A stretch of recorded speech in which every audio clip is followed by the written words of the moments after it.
Bonsoir Demet. Bonsoir. Les Émirats Arabes Unis étaient membres depuis 1967, c'est donc fini. Absolument. Les Émirats ont créé une onde de choc en annonçant leur départ via un communiqué et sans avoir au préalable prévenu les autres membres en pleine crise énergétique. C'est dire le niveau de ressentiment qui existait déjà à propos notamment des quotas de production, mais qui a été renforcé par la guerre au Moyen-Orient. D'abord, les Émirats ont vu leur production divisée par 2. Ensuite, ils ont été visés par 2800 drones et missiles. C'est bien plus que n'importe quel autre pays. Or, l'Iran est aussi membre de l'OPEP et la faible réaction de l'Arabie Saoudite, qui est la figure tutélaire de l'organisation, a convaincu les Émirats de quitter cette instance. Les Émirats Arabes Unis ont décidé de quitter l'OPEP. Ils ont évoqué leurs raisons que nous allons voir tout au long de la vidéo. Pourquoi ont-ils décidé de quitter l'OPEP? D'abord, l'OPEP, c'est quoi? L'OPEP, il y a l'OPEP et il y a OPEP+. L'OPEP+, ça c'est tout récemment. Vrai OPEP, depuis sa création, l'OPEP, c'est l'organisation des pays producteurs de pétrole dans le monde entier. L'OPEP a été créé en 1960 à Bagdad, le 14 septembre 1960 à Bagdad, par l'Iran, l'Irak, Koweït, l'Arabie Saoudite, le Venezuela. Et après, les Émirats Arabes Unis ont rejoint cette organisation. Quel était le but de la création de cette organisation? L'OPEP, c'est un cartel, c'est un groupe de pays qui se sont réunis pour stabiliser le prix du pétrole. En faisant quoi? Ils se sont dit, OK, si la demande mondiale du pétrole augmente, on produit beaucoup. Si la demande baisse, on produit peu. Donc, il fallait créer cette organisation pour stabiliser le prix. Et souvent, ils se sont servis de ça pour contrôler le marché mondial du pétrole, pour créer le chaos parfois. C'était leur arme fatale. Oui, pour faire peur à l'Occident, surtout aux Américains, en cas de crise, surtout même dans les années 1960. Donc c'était leur arme nucléaire. Et aujourd'hui, les Émirats Arabes Unis viennent de quitter. Ils ont évoqué plusieurs raisons. Leur première raison officielle, ils ont dit on a une vision stratégique à long terme.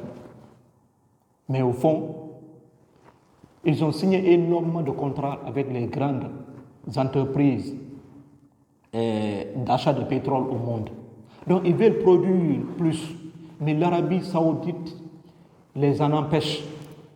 L'Arabie Saoudite ne veut pas que les Émirats Arabes Unis produisent énormément, parce que dans leur groupe, c'est l'Arabie Saoudite qui produit beaucoup. Comme nous allons voir les détails là dans la vidéo.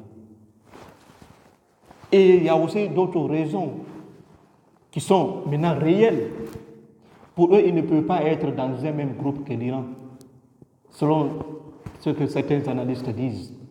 Parce que l'Iran les a attaqués, plus de 2800 missiles et drones. Donc, ils ne veulent pas être dans une même organisation avec l'Iran. Maintenant, c'est fini.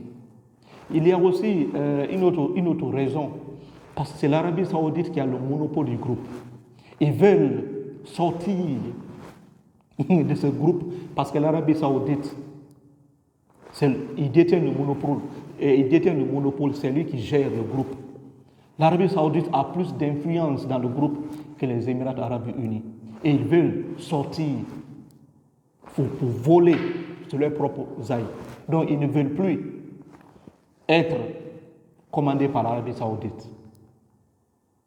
Il y a aussi d'autres causes énormément aussi, à cause aussi des États-Unis d'Amérique. Parce que les États-Unis ne sont plus dans l'OPEP, les États-Unis ne sont pas dans l'OPEP, mais ils produisent énormément de pétrole, ce qui fait qu'ils gagnent énormément d'argent, alors que dans le groupe, il y a des quotas à respecter. Tous ces pays la respectent, mais ceux qui ne sont pas dans le groupe produisent énormément. L'OPEP+ a été créé, c'est le rallongement de l'OPEP, en ajoutant aussi d'autres pays, comme la Russie. La Russie avait été ajoutée. Et aussi d'autres pays étaient aussi en attente. D'autres pays aussi se sont retirés, le Qatar s'est retiré dans cette organisation parce qu'ils ont compris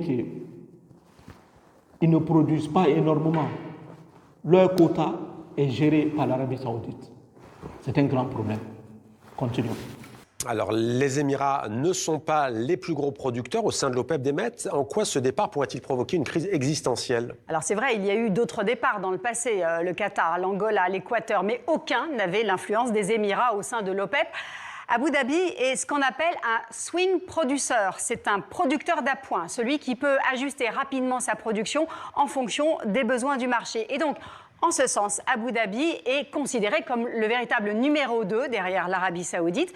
Or, les deux monarchies n'étaient plus du tout alignées sur la politique des quotas.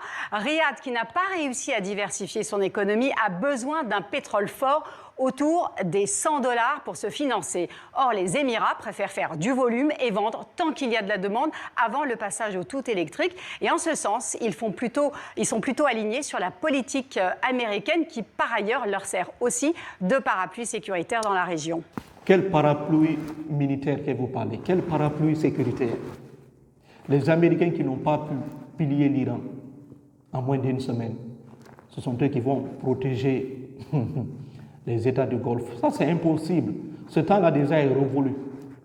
L'Amérique n'est plus cette puissance militaire qu'on croyait parce qu'elle a échoué à faire plier l'Iran. Les Émirats arabes unis, quand on parle des Émirats arabes unis, on parle d'Abu Dhabi, on parle de Dubaï et d'autres villes aussi. Mais les villes les plus connues, surtout Dubaï. Donc les Émirats arabes unis ont diversifié leur économie pendant plusieurs années. Pendant que l'Arabie saoudite, leur économie reposait sur le pétrole. Les Émirats arabes unis diversifiaient leur pétrole, diversifiaient leur économie. Voilà aujourd'hui un des alliés les plus disciplinés quitte cette organisation. Cela va laisser un vide total parce que les Émirats arabes unis n'étaient pas n'importe qui dans cette organisation. Avant, ils produisaient 2,4, parfois 2,9 millions de barils par jour. Et maintenant, ils vont augmenter jusqu'à 5 millions parce que c'est l'un des plus grands producteurs de pétrole. Ils ont des réserves énormissimes. Oui, parce qu'ils sont classés 7e rang même mondial des pays qui ont énormément de réserves de pétrole. Donc, en quittant cette organisation, l'Arabie saoudite sera complètement isolée parce que l'un de ses partenaires les plus disciplinés n'est plus là. Après aussi même le retrait du Qatar, parce que le Qatar était parti. L'Angola aussi, une fois, était rentré et aussi sorti. Donc, aujourd'hui, cette organisation est paralysée. On ne sait pas comment est-ce que l'Arabie saoudite fera pour s'en sortir. Parce que c'est lui qui va gérer maintenant presque tout le reste du groupe. Ça va être très difficile pour eux, étant donné que leur économie n'est pas diversifiée. Ils veulent toujours que le prix du pétrole soit toujours au-delà de $100 pour gagner plus d'argent et diversifier. Parce qu'eux aussi, ils ont commencé à diversifier leur économie. Mais c'est trop tard. Continuons. Et justement, quels sont les quotas de production? Alors l'OPEP, qui réunit 12 pays, produit 35% du pétrole mondial. Sa version élargie à 19 pays au sein de l'OPEP+, et qui comprend notamment la Russie, c'est 50% de la production. Regardons maintenant dans le détail. L'Arabie saoudite est de loin le plus gros producteur avec 10,5 millions de barils par jour, très loin devant l'Irak, les Émirats et le Koweït. Or, l'objectif d'Abu Dhabi, c'est de monter jusqu'à 5 millions de barils au lieu des 3,5 millions actuels. Ces détails sont très importants. C'est un détail extrêmement important. Vous voyez maintenant, l'Arabie saoudite produit 10,5 millions de barils de pétrole par jour et le Qatar et les Émirats arabes unis produisent 3,5 millions de barils par jour. L'écart est énorme.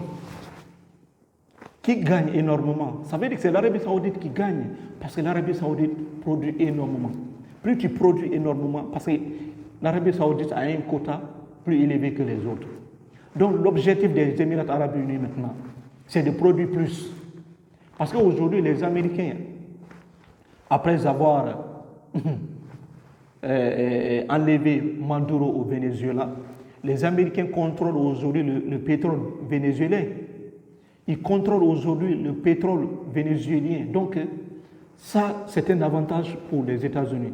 Ce qui veut dire que les Américains produisent énormément. Ils produisent beaucoup. Par rapport même à l'Irak, aux Émirats arabes unis, au Koweït. Tu vois le problème. Et les Émirats arabes unis veulent maintenant rattraper l'Arabie saoudite, qui est à la tête. En quittant cette organisation, ils pourront produire énormément. Ils seront complètement indépendants. S'ils veulent, ils peuvent produire plus ou non. Mais en restant dans cette organisation, ça devient un peu difficile pour eux. C'est de ça qu'il s'agit. On va continuer. Et donc, est-ce que ce départ va avoir un impact sur les prix ? Alors, si les Émirats augmentent de manière significative, comme on vient de le voir, leur production, à terme, évidemment, ça va faire baisser les prix, surtout si la demande mondiale s'affaiblit en Chine, en Europe ou aux États-Unis en raison de la guerre tarifaire et d'une consommation à tonnes. Mais le fait le plus marquant ici est moins économique que politique.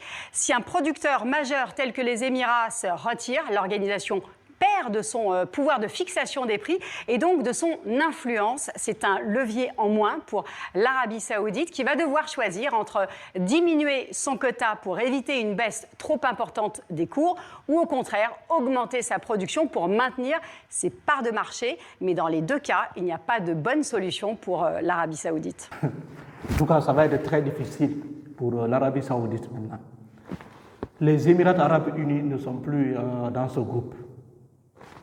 Si le prix du pétrole se stabilise, les Émirats arabes unis gagneront énormément d'argent. Parce qu'ils vont produire autant qu'ils veulent. Et l'Arabie saoudite, soit